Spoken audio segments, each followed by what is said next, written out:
1991ஆம் ஆண்டு இந்திய மக்கள் தொகை 84 கோடி. 2021ல மக்கள் தொகை 141 கோடி. கடந்த 32 ஆண்டுகள்ல 50% வளர்ச்சியை மக்கள் தொகையில நாம அடைஞ்சிருக்கோம். உணவின் தேவையும் உற்பத்தியும் அதிகரிச்சிருக்குது. ஆனா உற்பத்தி செய்கின்ற விவசாயிகளின் எண்ணிக்கை அதிகரிச்சிருக்குதான்னு பார்த்தா கடந்த 32 ஆண்டுகள்ல 77 லட்சம் விவசாயிகள் விவசாயத்தை விட்டு வெளியேறி இருக்காங்க. ஒருபுறம் உணவின் தேவை அதிகரிச்சுக்கிட்டே இருக்குது, மறுபுறம் வெளியேறும் விவசாயிகளோட எண்ணிக்கை அதிகரிச்சுக்கிட்டே இருக்குது. இன்னொரு புறம் கடந்த 5 ஆண்டுகள்ல 28,000க்கும் அதிகமான விவசாயிகள் வாழ வழி இல்லாம தற்கொலை செஞ்சிருக்காங்க. உழுதவன் கணக்கு பார்த்தா உழக்கு கூட மிஞ்சாது. ஆனா உழுதவனுடைய கணக்க நாம பார்த்தா ஆதிக்குடியவன் பாதிக்குடி கூட இங்க இல்ல. அதிகமான விலை கொடுத்து உணவுப் பொருட்களை நாம வாங்குறோம். அதுல சொற்ப பணம் தான் உழவனை சென்று அடையுது.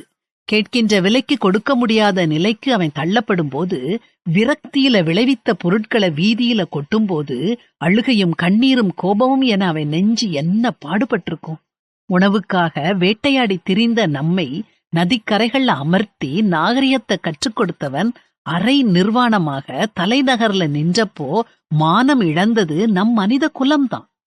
வானம் பொய்த்த போதிலும், கடன்காரன் முன்னால் மானம் பொய்த்த போதிலும், பயிர்களை காக்க வேண்டியவன் வேற வழியே இல்லாம பணத்தை காவல் காத்த போதிலும், உழுத நிலங்கள்ல முளைச்சிருக்கிற கட்டிடங்கள் மேல சிற்றாள் வேலை செய்கின்ற போதும், முப்போகம் விளைஞ்ச நிலத்தை கூறு போட்டு கீறி கூவி விற்பவன் முன்னால கூனி நிற்கையிலும் தோற்று நிற்பது விவசாயமோ விவசாயியோ இல்ல, ஒட்டுமொத்த மனிதகுலத்தின் எதிர்காலம்தான்.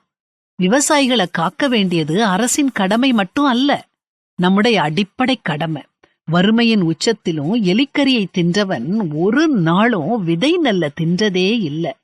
தின்றிருந்தா நமக்கு இன்று விவசாயமோ அரிசியோ உணவோ இல்ல. அந்த உணர்வோட அவனை காக்க வேண்டிய பொறுப்பு நம்மிடம் இருக்குது. விவசாயிய நம் கர்த்தரும் நேசிக்கிறாரு. இந்த வசனங்களை கேளுங்க. உழுகிறவன் விதைக்கிறதற்காக நாள்தோறும் உழுகிறதுண்டோ? தன் நிலத்தை கொத்தி நாள்தோறும் பரம்படிக்கிறது உண்டோ? அவன் அதை மேலாக நிறவின பின்பு அதற்கேற்ற இடத்தில் உளுந்தை தெளித்து சீரகத்தை தூவி முதல் தரமான கோதுமையையும் தெரிந்து கொண்ட வார்கோதுமையையும் கம்பையும் விதைக்கிறான் அல்லவோ? அவனுடைய தேவன் அவனை நன்றாய் போதித்து அவனை உணர்த்துகிறார்.